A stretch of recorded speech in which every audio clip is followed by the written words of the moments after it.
En el programa de hoy estamos hablando de la mujer indígena. Para entender bien el término, ¿cómo podemos definir lo que es la mujer indígena? Porque no estamos hablando de mujer andina, es distinto. Me estaban explicando en el corte. Sí, porque cuando decimos mujer andina o mujer costeña o mujer amazónica, estamos dando cuenta simplemente de una descripción geográfica. Creo que ese es uno de los primeros puntos, digamos, de tensión polémicos. ¿Cómo se construye? ¿Qué estamos diciendo cuando hablamos de indígenas? Y es como decía, vuelvo a repetir, es muy polémico. Uno de los indicadores que se han usado en las estadísticas nacionales y latinoamericanas es lengua materna, ¿no? ¿Cuál es tu lengua? ¿Cuál ha sido tu lengua materna? Y si es diferente al castellano, si es una lengua originaria, es uno de los indicadores. El otro es la lengua del padre o de la madre, ¿no? ¿Qué es lo que se habla? El otro es lengua de los ancestros, ¿no? De quizás no tu mamá o tu papá, pero sí tus abuelos, etcétera, ¿qué es lo que han hablado? El otro, ¿qué es lo que se habla dentro del hogar? ¿Cuál es? ¿No? Y también la autoidentificación. ¿Cómo te identificas? ¿Cómo te defines tú? Ahora ya me has aclarado un poco el concepto, porque las cifras que nosotros manejamos aquí es que según el último censo, en el Perú, la población indígena alcanza los 8,5 millones de personas. ¿Entre hombres y mujeres? Claro, población indígena en general. En general. Y esta cifra me pareció un poco inflada. ¿Por qué? Porque primero pensé en la cuestión racial.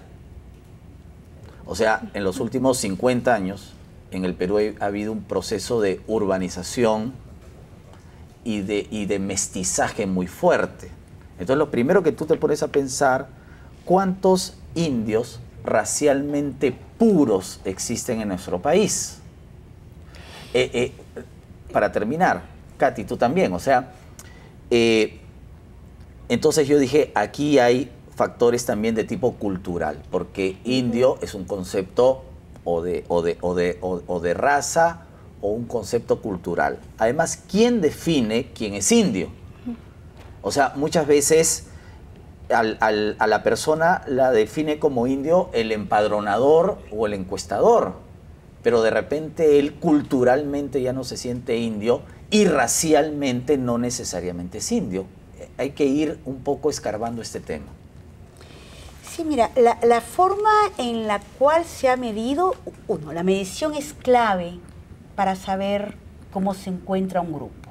¿No es cierto? Definirlo, y para poder medir sus niveles de educación, salud, etcétera, necesito primero saber quiénes son, ¿no? El concepto de raza ha sido un concepto que ha sido desechado y está complejizado, por un lado, por identidad étnico-racial, que justamente da cuenta que no es solamente fenotipos, ¿no? Sino que hay toda una construcción cultural, ¿no? Y además, algo que reafirman mucho los pueblos indígenas y que está expresado en el convenio 169 de la OIT sobre poblaciones indígenas, es la autoidentificación, ¿no? Cómo yo me estoy identificando. Un poco relacionado a lo que comenta Cecilia, por un lado es cómo yo me autorreconozco, ¿no?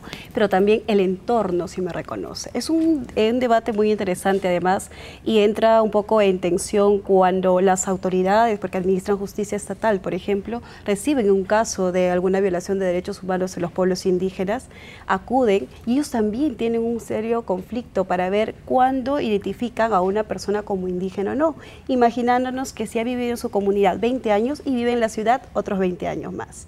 Claro. Entonces, existe una serie ahí de conflicto, ahí tensión. Las fronteras no son muy claras. Claro, entonces la persona acude y se identifica como indígena, a pesar que puede estar viviendo 20 años en la ciudad. Es indígena porque comparte ciertas costumbres, comparte la lengua, comparte tradiciones del pueblo. Eso quiere decir que indígena no es sinónimo de sierra, no es sinónimo de Andes, no es sinónimo...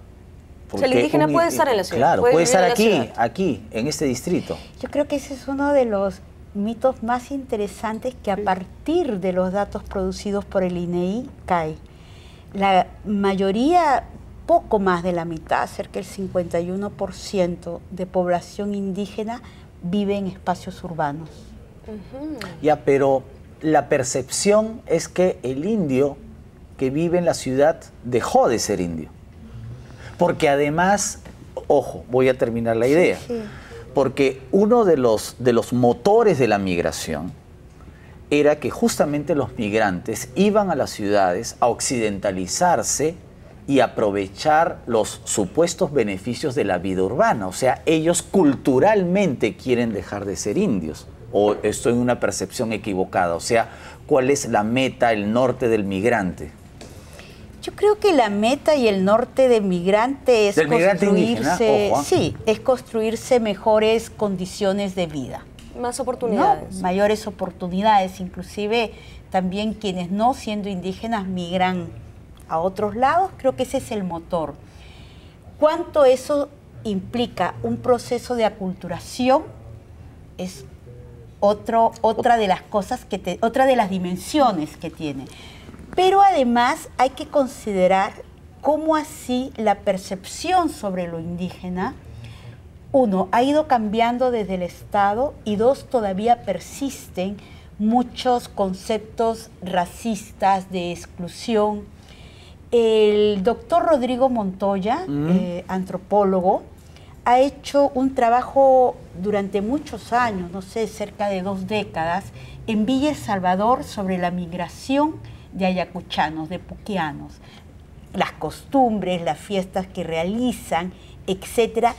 Y a lo largo de las páginas de su libro uno puede ver cómo está completamente viva y vigente la cultura de puquio en Villa El Salvador. Y evidentemente todas las culturas cambian.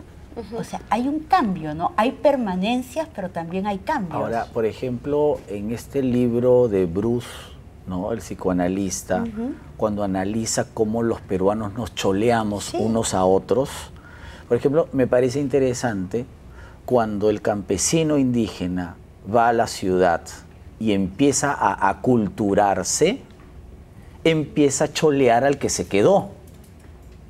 O sea, esa también es una forma de discriminación entre, porque aquí, recordemos que en el Perú la discriminación es de arriba para abajo, de abajo para hacia arriba, por todos los lados.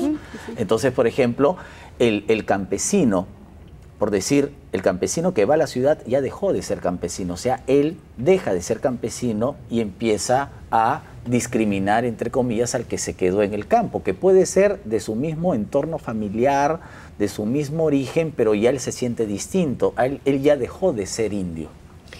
Claro, porque es de qué te sirve identificarte si eso es sinónimo de discriminación. Recordemos lo que, no recuerdo si este año o el año pasado, sucedió en un cine en Larcomar, ¿no? Entró una persona vestida con trajes andinos y no le permitieron, hubo ahí un incidente de discriminación. Entonces creo que ahí hay la responsabilidad justamente desde el Estado y desde la sociedad, porque lo que tú estás diciendo, que uno comienza a autoexcluir, ¿no? Entonces también es el Estado el principal responsable, pero también la sociedad, de comenzar a valorar y comenzar a cambiar esa idea de que lo ancestral, etcétera, etcétera, tiene que ser sinónimo de desigualdad, de exclusión, de discriminación. Ahora, sigamos repasando algunos datos. Según las últimas estadísticas, los departamentos de la sierra que tienen más población indígena son Puno con 1 millón, Cusco con 830,000.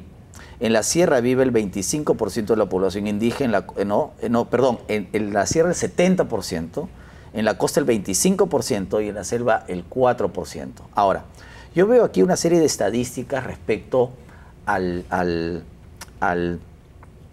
expectativa de vida, a la cuestión de condiciones, pero ¿eso es igual para la mujer indígena del campo o la ciudad o han hecho un promedio?